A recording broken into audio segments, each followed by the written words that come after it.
আসসালামু আলাইকুম, কেমন আছেন আপনারা সবাই? আশা করি সবাই ভালো আছেন। দর্শক বন্ধুরা, আজকে আপনাদেরকে জানাবো আপনাদের সেই জনপ্রিয় একটি ফাঙ্গিসাইড অ্যান্ট্রাকল। এই অ্যান্ট্রাকল ফাঙ্গিসাইডটি পেঁয়াজে কতদিন বয়সে স্প্রে করা যাবে এবং এটি পেঁয়াজে কতবার স্প্রে করতে হবে এবং এর রাসায়নিক গ্রুপ উপাদান কি এবং এর প্রয়োগ মাত্রা কতটুকু এবং এটি পেঁয়াজে কি কি কাজ করে থাকে সমস্ত কিছু তুলে ধরবো আজকের এই ভিডিওর মধ্যে। তাই যারা এই অ্যান্ট্রাকল ফাঙ্গিসাইডটি পেঁয়াজে প্রয়োগ করতে চাচ্ছেন তাদের জন্য আজকের এই ভিডিওটি খুবই গুরুত্বপূর্ণ। এই অ্যান্ট্রাকল 70WUP এর রাসায়নিক গ্রুপ উপাদান হচ্ছে পপিনেপ। এটি কিন্তু পপিনেপ গ্রুপের একটি গুণসম্পন্ন ছত্রাকনাশক। অ্যান্ট্রাকল 70WUP এটি মূলত স্পর্শক্রিয়া সম্পন্ন ও স্থায়ীভাবে অনুপ্রবেশযোগ্য ছত্রাকনাশক, যা পেঁয়াজ গাছের পার্পল বোলস বা বেগুনি দাগ রোগে দমনের কার্যকারী একটি ছত্রাকনাশক। এটি পেঁয়াজের পাতায় ছত্রাকের আক্রমণ রোধ করে এবং জিঙ্ক সরবরাহ করে গাছের জীবন শক্তি বাড়ায়। দর্শক বন্ধুরা, আমাদের পেঁয়াজে শুরু থেকে শেষ পর্যন্ত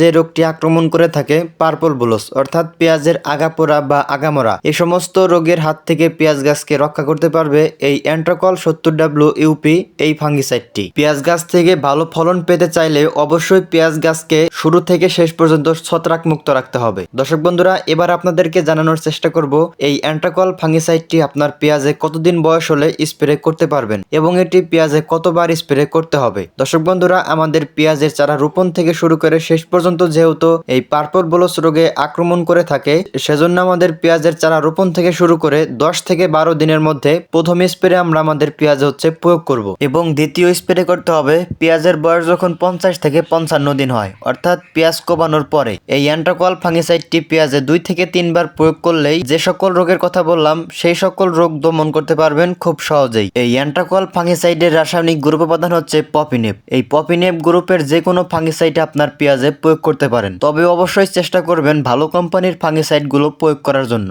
এতে ভালো রেজাল্ট পাবেন ইনশাআল্লাহ। দর্শক বন্ধুরা, আমাদের পেঁয়াজ গাছগুলো যদি আমরা ছত্রাক মুক্ত রাখতে পারি তাহলে কিন্তু পেঁয়াজ গাছগুলো থাকবে সতেজ, সবুজ এবং পেঁয়াজ গাছগুলো ধীরে ধীরে মোটা হতেও শুরু করবে। দর্শক বন্ধুরা, এই অ্যান্ট্রাকল ফাঙ্গিসাইডের প্রয়োগ মাত্রা হচ্ছে প্রতি লিটার পানিতে 2 গ্রাম পরিমাণে। অবশ্যই আপনারা এই সকল ফাঙ্গিসাইডগুলি বিকালে স্প্রে করার চেষ্টা করবেন। তো দর্শক বন্ধুরা, আজকের ভিডিও পর্যন্তই। দেখা হচ্ছে আবার নতুন কোনো ভিডিওতে। সবাইকে ধন্যবাদ। আসসালামু আলাইকুম।